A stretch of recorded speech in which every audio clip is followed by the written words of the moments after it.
Tenemos el gusto de saludar aquí en Radiográfica a Guillermo Moreno, candidato a presidente de la Nación por el espacio Peronismo de Principios y Valores. ¿Qué tal, Guillermo? Lucas Molinari, aquí en Gráfica te saluda. ¿Qué tal, Lucas? ¿Cómo andás? Un placer hablar contigo, Buen día, Guillermo. Bueno, contanos cómo estás viviendo esta campaña, qué expectativas tenés para el 13 de agosto. Mira, nosotros estamos muy satisfechos. Es obvio que las propuestas que nosotros estamos presentando, sobre todo en lo económico, están basadas en la más pura doctrina del peronismo. Tenemos muy claro, por ejemplo, de dónde tiene que salir el dinero para honrar los compromisos de la deuda. ¿Bien? No pueden salir del pueblo.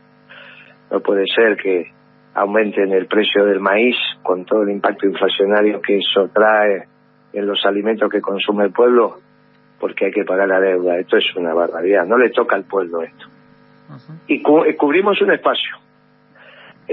Humildemente podemos decir que si no estuviéramos nosotros en campaña no habría un discurso que tuviera que ver con la doctrina peronista y con el folclore, entre comillas, peronista, con lo cual nosotros estamos muy conformes.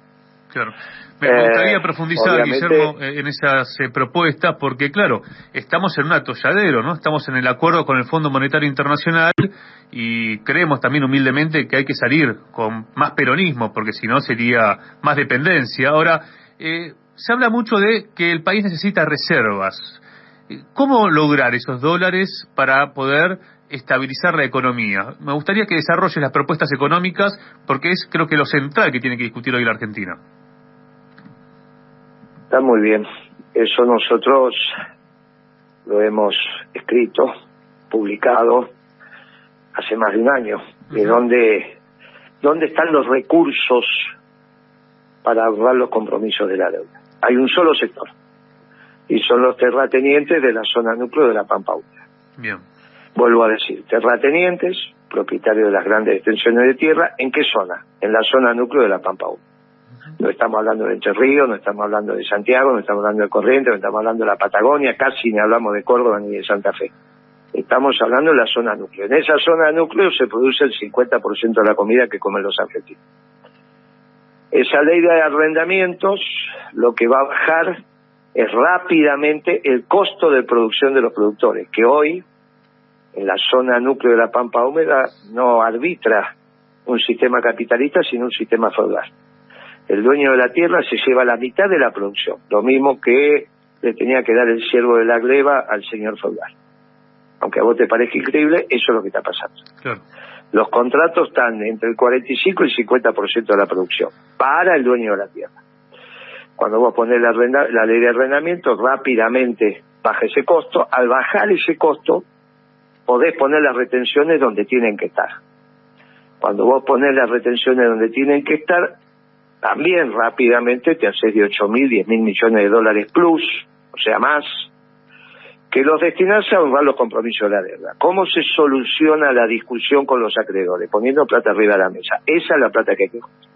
Claro. No es el campo, son los dueños de la tierra, no es Federación Agraria, ni Confederaciones Rurales Argentinas, ni Carvap. Es la Sociedad Rural Argentina, la que está en Florida y la Valle, la que administra el predio de Palermo. Esas 1.000 familias les toca hacer el esfuerzo. ¿Y qué rol juegan en ese esquema, Guillermo? Cargill, COFCO, es decir, las... No juegan, en ese esquema no juegan. ¿No juegan? Partido Comunista Chino en ese esquema no juega. Y la familia Cargill tampoco. Porque vos estás poniendo una ley de arrendamiento, no tiene nada que ver con lo producido y el productor y la exportación, no tiene nada que ver. No juegan en ese partido. Ni el Partido Comunista Chino, que es la dueña de COFCO, ni la familia Cargill, que es la dueña de Cargill. No, te pregunto porque el control del comercio exterior siempre fue una bandera del peronismo, que bueno, se nacionalizó en esa época. No. Nosotros hicimos la década ganada y nunca hablamos de eso. Nunca hablamos de eso. No sé a qué llaman control del comercio exterior. Eso era cuando había comercio país-país. Acá la tajada de León se la llevan los terratenientes. Los terratenientes. Todo lo demás es para errarle el vizcachazo. Todo lo demás, si vos me querés decir que la tajada de León se la llevan las cooperativas, es ridículo. No, y lo digo con mucho cariño. Hablo, Guillermo, de la privatización de los puertos en los años 90, de la falta de soberanía sobre nuestros ríos. No, está bien, pero pero eso no tiene nada que ver con lo que estamos hablando. Bueno, pero es parte del problema. Si querés, encaramos. Es que ahí no está la plata. Ahí no está la plata. Vos me querés decir la falta de soberanía en los ríos. Fíjate vos que yo te estoy hablando de la sociedad rural y ya salimos para el río Paraná. Parecería ser que tocar los intereses de la sociedad rural es pecaminoso. Y enseguida desviamos la conversación. No estoy de acuerdo con eso. Mala fe, De hecho, creo que... No lo hacemos de mala fe. Es interesante el planteo porque pareciera en la Argentina que después del 2008 es imposible discutir las retenciones. De hecho, en la sociedad rural estuvieron casi todos los precandidatos. Las retenciones es que estamos hablando de la ley de arrendamiento. Claro. Primero hay que bajar el costo del alquiler de la tierra. Ahí está la plata, 8.000, 10.000 millones de dólares que con la ley de arrendamiento, que te permite bajar el costo de los productores, poner las retenciones donde las tenés que poner. No perjudicar ni al productor, ni a los contratistas, ni a los trabajadores rurales. Obviamente los dueños de la tierra van a seguir cobrando una porción del alquiler, la subida, y el resto va a un fondo que obviamente va a estar auditado por ellos, donde el único objetivo de ese fondo es pagar la deuda. Vos me podrías decir a mí, bueno, Moreno, le vamos a pagar al Fondo Monetario y quedamos endeudados con la sociedad rural. Sí, porque le vamos a dar un bono a 25 o 30 años, moneda dura, tasa de interés internacional y comercializarlo en el mercado secundario. Pero me saco las restricciones del crecimiento. Y le ponemos entre 8.000, 10.000, 12.000 millones de dólares por año. En 20 años termina toda la deuda. No solo con el Fondo Monetario, sino con los fondos de inversión extranjeros. Y se terminó. Vos tenés una deuda exigible de alrededor de 220.000 millones de dólares. Bueno, en 20 años, con los intereses, qué sé yo, pero una vez que vos te lo sacás del CIDE y que pagás normalmente, eso deja de ser un problema. Y te dedicás, como hicimos la década ganada, a generar un espacio de crecimiento. Ahora bien, resuelto el tema de la deuda, que es sin la sangre y sed del pueblo argentino, no aumentando el maíz como hicieron estas bestias. ¿Sabes? Porque cuando vos vayas a comprar ahora el kilo de carne y te cueste 250, 280, 300 pesos más el kilo, va a haber unos saltos que no sé cómo lo van a parar. Porque no solo te aumenta la carne, te aumentó la leche, te aumentó los huevos, te aumenta el pollo, te aumenta el cerdo. Una vez que resolvés el tema de la deuda, te dedicas a crecer. Ahora, vos hiciste dos preguntas bien interesantes. La primera es el comercio exterior. Muy bien. Supongamos, como dice algunos por ahí, que yo creo que lo hacen a propósito para no discutir seriamente, que el comercio exterior lo nacionalizás, ¿no? Sí. Que es algo que se derivaba de tu pregunta. ¿Estamos de acuerdo? Sí. Sí. Es que te escucho bajo. Es una propuesta que, por ejemplo, está planteando, por poner un ejemplo de un candidato, Mempo Giardinelli, ¿no? Bueno, por ejemplo, supongamos Mempo, creo que Cuño también lo está planteando. Entonces, yo les digo, muchachos, ¿y a cuánto van a comprar en el mercado? Al productor, ¿a cuánto le compran? Suponete que vos sos el administrador de ese comercio exterior y sos una buena persona y sabés comprar y sos honesto y todo lo que corresponde a una persona de ley. ¿A cuánto le vas a comprar al productor la mercadería? El trigo, el maíz, la soja, ¿a cuánto se lo compras? Y quizá dicen el precio internacional. O sea que vos le vas a hacer pagar al trabajador argentino el precio internacional del trigo. Cuando vos cuando vos ganás el 10% de lo que gana un colega tuyo en la CNN. ¿Te das cuenta que no tiene ni pie ni cabeza el planteo? Sí, yo creo que, cuando se habla de nacionalizar el comercio exterior, lo que de principio se está hablando es de tener mayor control cuando hoy tenés privatizados los puertos y en realidad amigo. Es control. No, pero espera. Quizás se pide más regulación, Guillermo, porque en realidad no, bueno, está bien, pero es que vos no estás pidiendo eso. Vos estás pidiendo nacionalizar el comercio. En cuanto te pregunto a cuándo vas a comprar, me decís el precio internacional. O sea que haces pedazos a los trabajadores. Sí. Porque si el trigo va a tener el precio internacional, imagínate lo que cuesta el pan en la Argentina. No, bueno, hay que poder litigar los precios internacionales de los internos, que es lo que hacen. Muy bien, pero si vos vas a comprar al precio internacional, no le digas nada. Sí. Bien, ¿viste cómo cuando empezás a reflexionar te das cuenta que o no lo pensaron o dicen cosas por decir?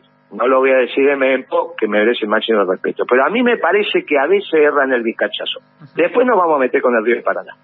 Si vos tenés que controlar, lo que tenés que hacer es cambiar el inspector general de la FIP, que tiene la aduana y tiene la DGI. Sí. No nacionalizar el comercio. Vos tenés que simplemente poner a alguien que controle. Te pongo a vos y en vez de nacionalizar el comercio me controlás bien la aduana y la DGI. Y ya está. Entonces, que vos me quieras nacionalizar para controlar, con todo respeto, es hasta ridículo. ¿Por qué no controlás? Y te dedicas a controlar, si tenés todos los instrumentos, y no tenés que hacer nada. Y porque llegue el inspector de la aduana, nadie va a quejarse, porque en todos los lugares del mundo pasa esto, y es lo que vos querés buscar. Es lo que vos querés buscar, al menos dentro del peronismo. Sí, igual podemos decir que estas discusiones están lejos de la realidad, ¿no? Son programáticas, pero es parte de la solución que tenemos que encontrar, ¿no? Porque cuando nosotros lo hicimos la década ganada. Sí. Controlaba la aduana, controlaba la DGI, controlaba comercio. Pero la economía no se siguió concentrando y extranjerizando en ese periodo. No, lo único que entró fue el Partido Comunista Chino, a través de COSPO. Lo demás ya estaba.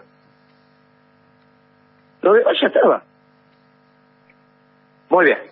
Vamos al Río Paraná. ¿Qué propuesta pensás? Hubo un debate interesante en estos años respecto a qué hacer con el dragado, qué hacer con el control de nuestros ríos. Ahora, a ver si entiendo.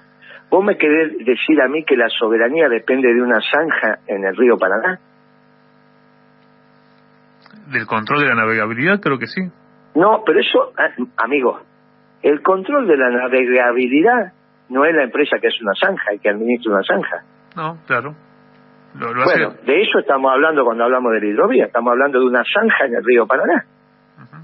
¿O de qué hablamos cuando hablamos de la hidrovía? Hablamos de cuál es el trazado, en qué puerto se para y cuál es el diseño. Eso no lo decide el privado, eso lo decide el Estado. Claro. Como cualquier ruta o cualquier cosa que pase en territorio argentino. Pero desde la década de los 90, con Hidrovía Sociedad Anónima, quedó en manos privadas y no bajo una decisión soberana del Estado argentino. Pero para hacer la zanja, no para definir el trazado. Para el dragado, claro. Sí. El dragado es una zanja. ¿Estamos de acuerdo?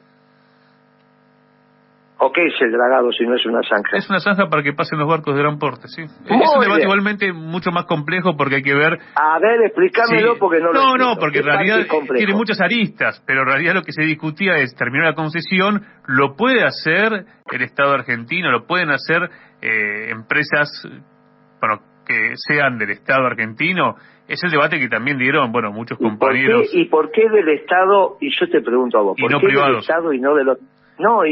Sí, privado, pero de los trabajadores. También, sí, hay propuestas que se dieron, pero lo que quedó es, obviamente que hay que ver quién lo define después, ¿no? Porque se fue postergando la concesión, pero la discusión sobre todo era con Sandenul, que es la que está desde los 90. Está perfecto. Vos lo que querés decir es que una empresa, yo te aclaro que no hay ninguna empresa que pueda hacer la actividad en la Argentina que no sea argentina, ¿eh?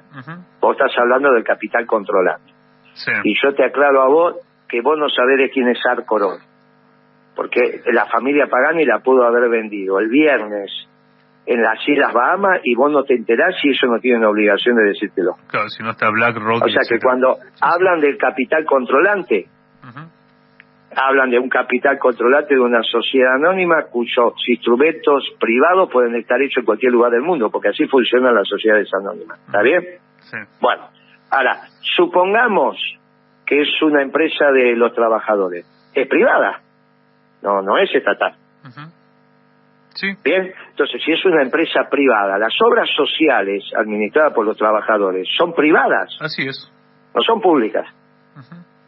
sea, acá hay un desorden, yo creo, producto de la última etapa del gobierno, de nuestro gobierno, cuando empiezan a hacerse las cosas mal, que se te pone la cabeza como un bombo sobre el rol del Estado. Cuando Perón escribió todo sobre el rol del Estado, no escribió sobre inteligencia artificial, pero sobre el rol del Estado escribió todo. No era necesario reformular nada, ni hacer ninguna revolución cultural, ni toda esa pavada.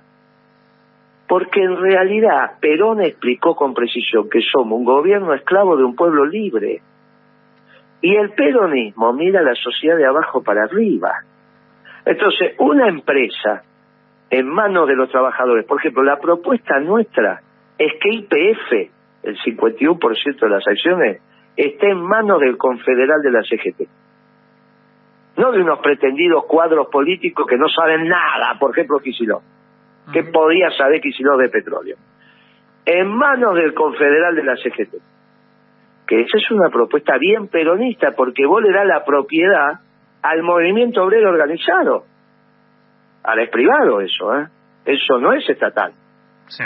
Porque Perón enseñó que es un gobierno esclavo de un pueblo libre. Nosotros no somos estatistas. Nosotros somos justicialistas. Entonces, YPF en manos de la Confederación General del Trabajo cambia la estructura económica de la Argentina. YPF en manos del Estado no cambió nada. Lo único que hizo fue aumentar el combustible en la época de Galucho, y después vino Macri y la administró un anglófilo como Aranguren. La única posibilidad de que YPF tenga una política que defienda los intereses populares es que esté en manos de la Confederación General del Trabajo, o si no, ganar siempre las elecciones. Para ganar siempre las elecciones tenés que hacer como los chinos, partido único. Porque nunca podés garantizar que de acá por los próximos 100 años vas a estar ganando siempre las elecciones. Claro, bueno. Los chinos sí, porque tienen un partido único. Ahora, pero me das pie para un debate interesante que se va a dar seguramente en las próximas semanas. Si se da un balotaje y está Massa, digamos, y Larreta Bullrich, ¿vos creés que es lo mismo o que dentro de la opción de Massa hay un espacio mayor como para que la propuesta peronista dispute dentro del marco de una Argentina dependiente? De ninguna manera con Massa aumentando el maíz. De ninguna manera. Decime cuál sería el espacio si se metió con la comida el pueblo argentino como se metió Macri. No, te lo pregunto, Guillermo, porque vos sabés que es un debate que está en la militancia, que está en mucho pueblo, que algunos quizá no quieren ir a votar, otros votar en blanco, otros te votarán a vos, otros a Grabois. Creo que hay Pero qué diferencia una dispersión del Macri, voto, ¿no? Amigo, ¿qué diferencia hay que Macri aumente el maíz o lo aumente Massa? Sí. Acá tenemos que hablar de la realidad de conducentes. ¿Estas bestias se metieron con el precio de la comida hace una semana o yo estoy equivocado? No. No. Yo si hacen antiperonismo, sí, no se los puede votar.